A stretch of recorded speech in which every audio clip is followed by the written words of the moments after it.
Hello, English learners. Welcome back to English Pod. My name is Marco. And I'm Erica. And today we're going to be talking about a very special topic. That's right. This topic was actually suggested by one of our listeners. Exactly. So keep those comments coming because we want to create lessons that you need, that you want. Exactly. So what are we talking about today? Today's lesson is about applying for a visa. A very, very important topic. Yes, and specifically, it's about a visa interview. Exactly. As you all probably know, when you apply for a visa, especially for the US, you have an interview. Yes. Where you have to answer some questions. Yes. And that's what we're going to be talking about today. So before we jump into the dialogue, let's take a look at vocabulary preview. Vocabulary preview. Okay, so let's talk about visa. Right. A visa, it's not a credit card. No, not Visa or MasterCard. No. So a visa is an official document that you get in your passport that allows you to travel legally to a country. Exactly. So with this document, you can go into a country. Okay, so we have different types of visas. Today, we're going to be talking about a B2 visa. Right. A B2 visa is a tourist visa. A tourist visa. Yeah. This is only for the United States. Other countries may have different classifications for their visas, but B2 is for the United States. Right. So, Marco, we use a tourist visa when we want to be a tourist and just travel in the US. What about a resident visa? Well, you can have a temporary resident visa. Like, for example, an F1. Yep. An F1 is for foreign exchange students who go and live in the States maybe for a year or do a MBA for 2 years or 3 years. So that's an F1 visa. You can also get a J1 visa, which is a temporary exchange visitor. Okay. So it could be to maybe do some temporary work for 2 or 3 months and then go back to your country. So basically, a resident visa allows you to live in that country. Yeah, you can live in that country legally for a determined time. Okay, so let's listen to our dialogue. Where are we going to be exactly? In this dialogue, we're going to hear two people, a visa officer and a person who's applying for the visa. Now, the person who's applying for the visa has an accent, right? Yes. But this is really good practice for helping you to understand people with different accents. Exactly. So let's listen to the dialogue and then we'll come back and explain all the great vocabulary.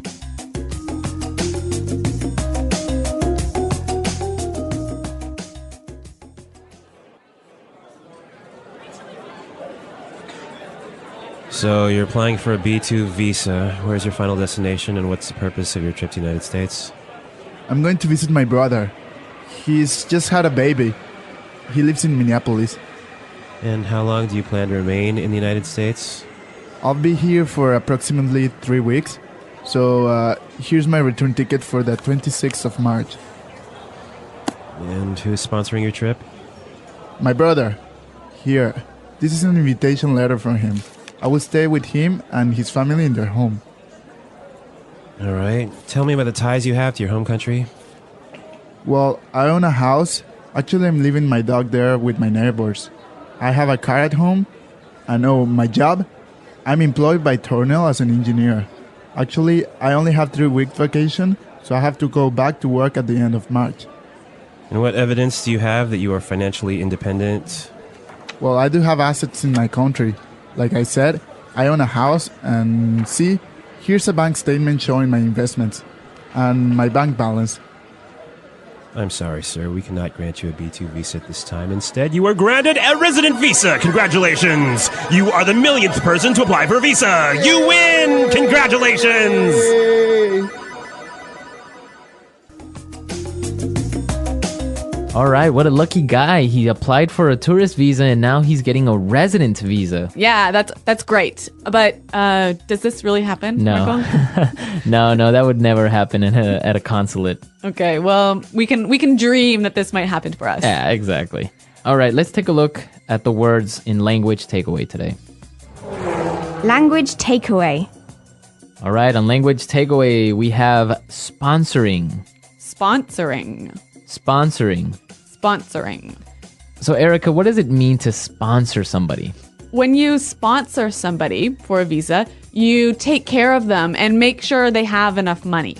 Okay. So you are the one who's responsible for all of their expenses and making sure they just have enough money. Okay. So for example, when I was 16, I made a trip to another country. Yep. And my parents were my sponsors. So they took responsibility for your money. Exactly. Okay.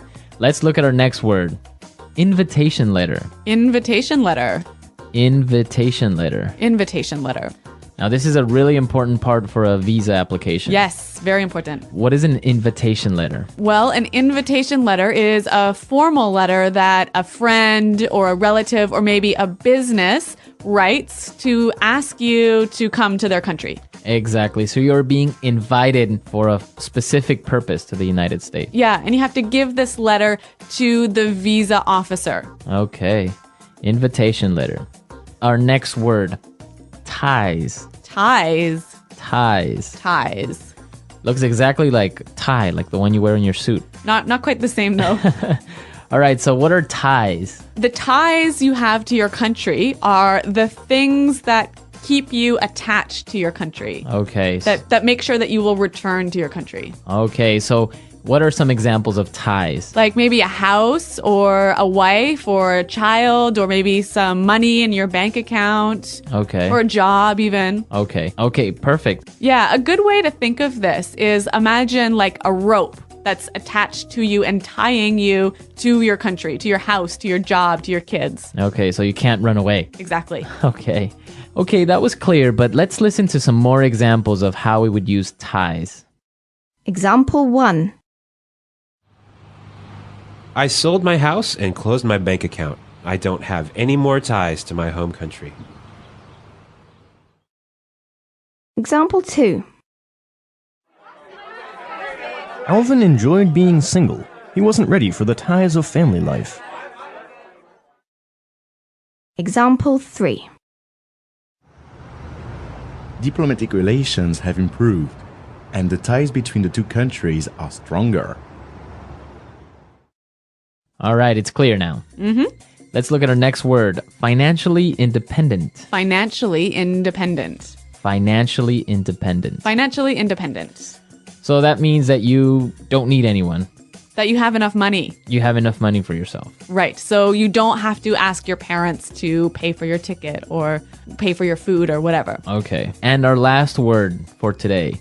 Assets. Assets. Assets. Assets.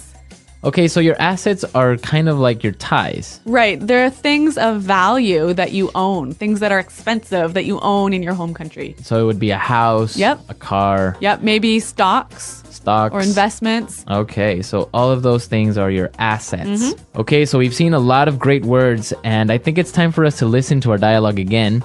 We're going to slow it down for you. Yeah, this will help you understand it a little bit better.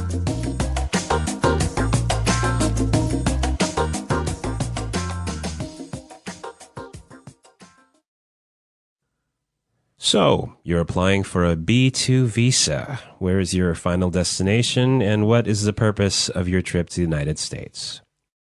I'm going to visit my brother. He's just had a baby. He lives in Minneapolis. And how long do you plan to remain in the United States? I'll be here for approximately 3 weeks. See, here's my return ticket for the 26th of March. And who is sponsoring your trip? My brother. Here. This is an invitation letter from him. I'll stay with him and his family in their home. All right. Tell me about the ties you have to your home country. Well, I own a house. Actually, I'm leaving my dog there with my neighbors. I have a car at home and my job. I'm employed by Tornell as an engineer. Actually, I only have 3 weeks vacation, so I have to go back to work at the end of March. And what evidence do you have that you are financially independent? Well, I do have assets in my country. Like I said, I own a house. And see, here's a bank statement showing my investments and my bank balance. I'm sorry, sir. We cannot grant you a B2 visa at this time. Instead, You are granted a resident visa. Congratulations! You are the millionth person to apply for a visa. You win! Congratulations! Yay!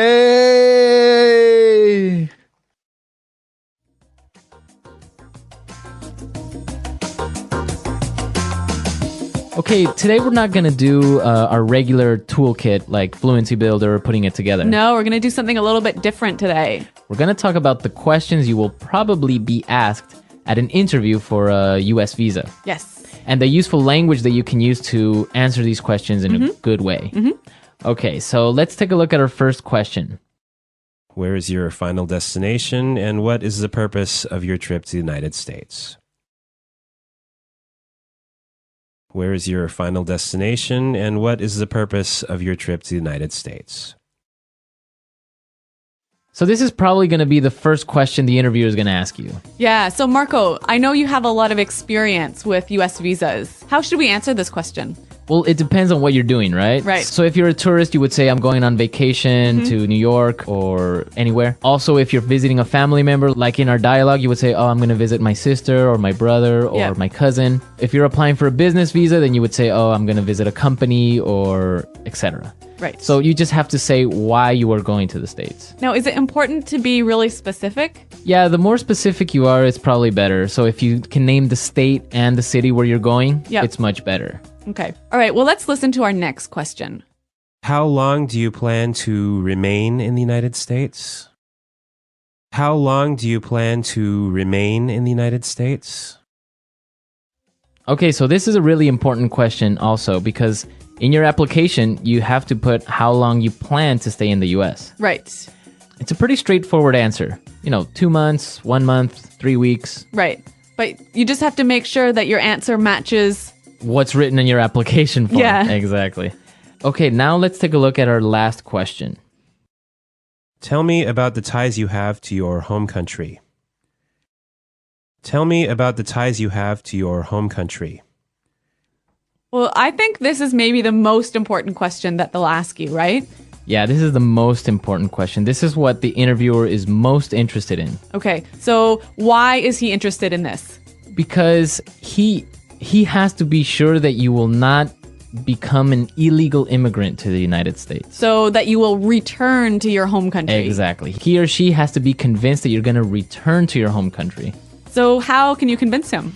Basically by demonstrating your ties. So showing the things that will pull you back to your home country. So if you take documents to support this, bank statements, maybe a copy of your mortgage. Yep, like maybe your wedding certificate.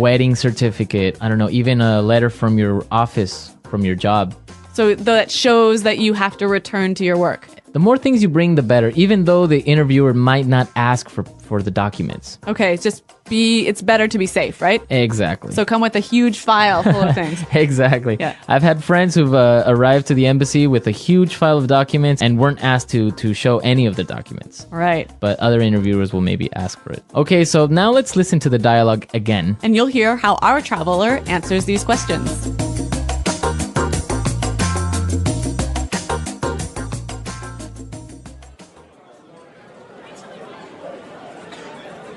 So you're applying for a B2 visa. Where's your final destination, and what's the purpose of your trip to the United States? I'm going to visit my brother. He's just had a baby. He lives in Minneapolis. And how long do you plan to remain in the United States? I'll be here for approximately 3 weeks. So here's my return ticket for the 26th of March. And who's sponsoring your trip? My brother. Here. This is an invitation letter from him. I will stay with him and his family in their home. All right. Tell me about the ties you have to your home country. Well, I own a house. Actually, I'm leaving my dog there with my neighbors. I have a car at home. And my job? I'm employed by Tornell as an engineer. Actually, I only have 3 weeks vacation, so I have to go back to work at the end of March. And what evidence do you have that you are financially independent? Well, I do have assets in my country. Like I said, I own a house, and see, here's a bank statement showing my investments and my bank balance. I'm sorry, sir. We cannot grant you a B2 visa at this time. Instead, you are granted a resident visa. Congratulations! You are the millionth person to apply for a visa. You win! Congratulations! Yay!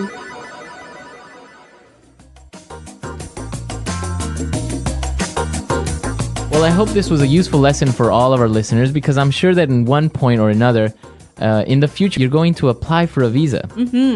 So now you know all the language that you need to more or less answer all these questions that you're going to be asked. Yes. And Marco, I'm sure that people have already applied for visas for the US, right? Probably, yeah. And I want to hear from our users any stories that they have about applying for a visa. Yeah, that would be great. I know that I have some stories to share on the comments board.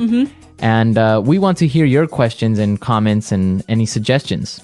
So visit our website at englishpod.com and Marco and I will be there to respond to you and answer your questions. Well, everyone, thanks for listening, and until next time, goodbye.